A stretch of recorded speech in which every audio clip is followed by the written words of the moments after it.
Hello दोस्तों, स्वागत है आपका अपने ही यूट्यूब चैनल नीतीश स्टडी में। तो दोस्तों, आज की इस वाली वीडियो में हम लोग पढ़ेंगे जीके जीएस का 20 अति महत्वपूर्ण प्रश्न, जो सभी प्रश्न सिलेक्टेड हैं और किसी न किसी एग्जाम में पूछा गया है। तो इसीलिए आपको वीडियो को शुरू से लेकर अंत तक एक बार ज़रूर देखना है। और वीडियो के अंत में आपसे एक सवाल भी पूछा जाएगा, जिसका उत्तर आपको वीडियो के कमेंट बॉक्स में बताना है। तो चलिए आज की इस वाली वीडियो को शुरू करते हैं। तो आज का पहला सवाल है कि भारत के किस राज्य में सबसे कम वन आवरण है। भारत के किस राज्य में सबसे कम वन आवरण है।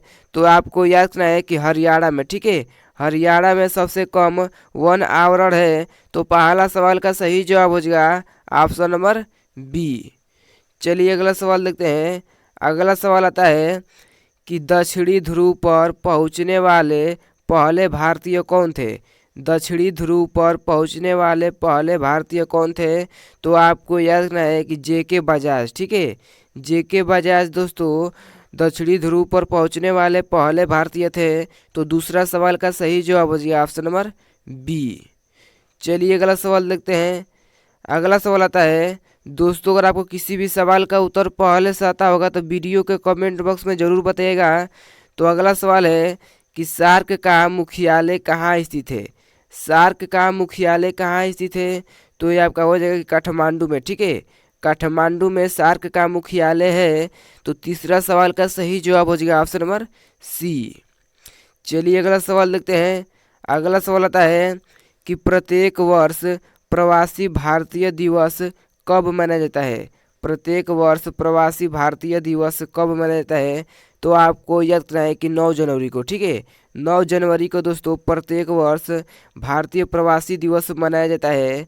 तो चौथा सवाल का बिल्कुल सही जवाब हो जाएगा ऑप्शन नंबर बी। चलिए अगला सवाल देखते हैं। अगला सवाल आता है कि उड़न परी के नाम से किसे जाना जाता है। उड़न परी के नाम से किसे जाना जाता है।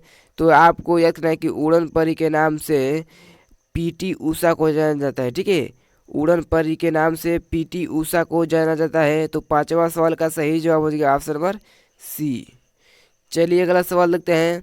अगला सवाल आता है कि दुधवा नेशनल पार्क के किस राज्य में स्थित है। दुधवा नेशनल पार्क किस राज्य में स्थित है। तो आपको याद रखना है कि दुधवा नेशनल पार्क यहाँ पर उत्तराखंड में स्थित है, ठीक है, दुधवा नेशनल पार्क उत्तराखंड में स्थित है। तो छठवां सवाल का सही जवाब हो जाएगा ऑप्शन नंबर सी। चलिए अगला सवाल देखते हैं। अगला सवाल आता है कि अशोक मेहता समिति का संबंध किससे है। अशोक मेहता समिति का संबंध किससे है। तो ये आपका हो जाएगा कि पंचायती राज सुधार से, ठीक है, पंचायती राज सुधार से अशोक मेहता समिति का संबंध है। तो सातवां सवाल का सही जवाब हो जाएगा ऑप्शन नंबर सी। चलिए अगला सवाल देखते हैं। दोस्तों, अगर आपको वीडियो अच्छी लग रही है तो वीडियो को लाइक करिएगा। अगर हमारे चैनल पर नए हैं तो चैनल को भी सब्सक्राइब कर दीजिएगा, क्योंकि सब्सक्राइब करेंगे तो वीडियो सबसे पहले आप ही के पास पहुंचेगा।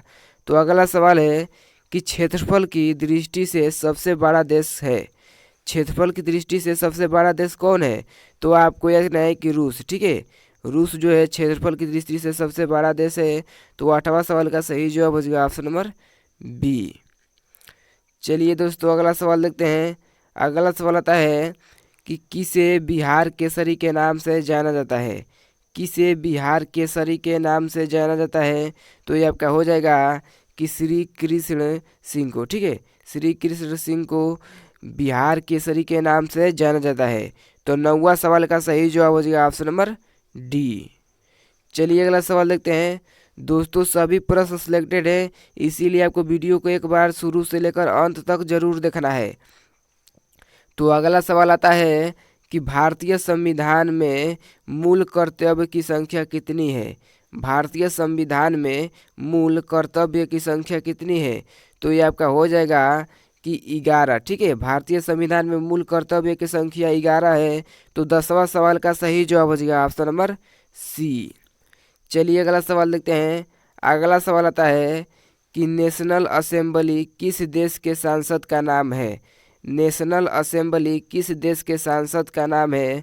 तो आपको याद रखना है कि अफगानिस्तान, ठीक है, अफगानिस्तान का दोस्तों नेशनल असेंबली संसद का नाम है। तो 11वां सवाल का सही जवाब हो गया ऑप्शन नंबर ए।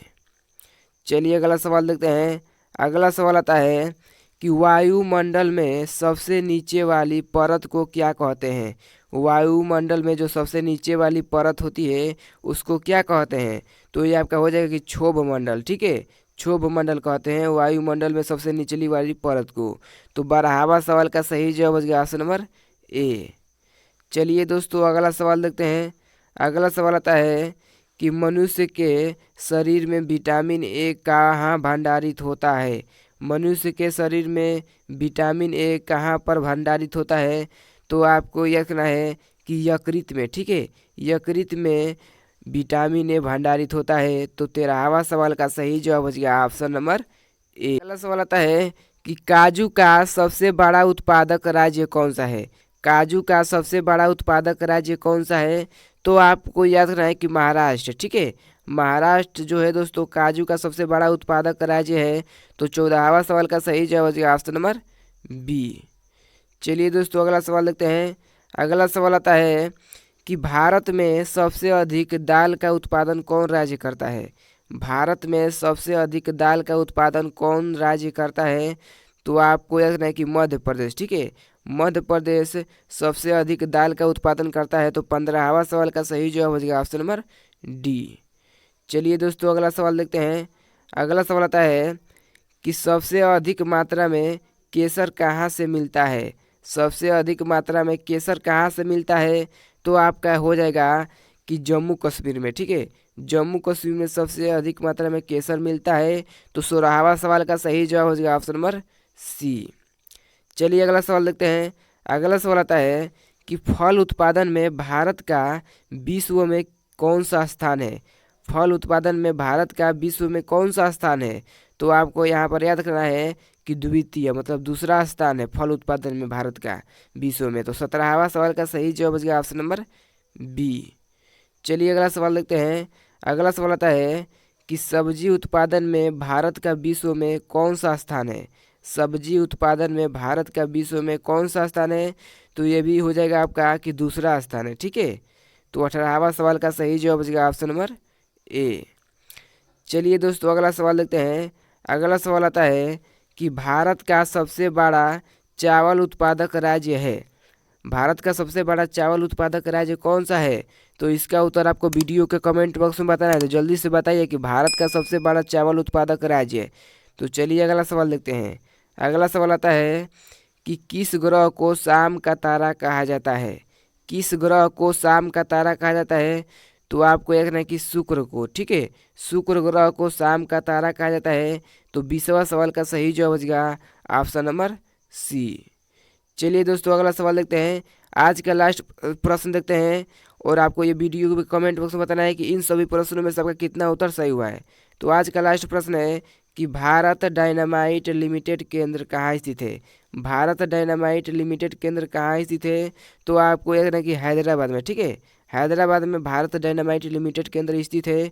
तो इस सवाल का सही जवाब है ऑप्शन नंबर सी।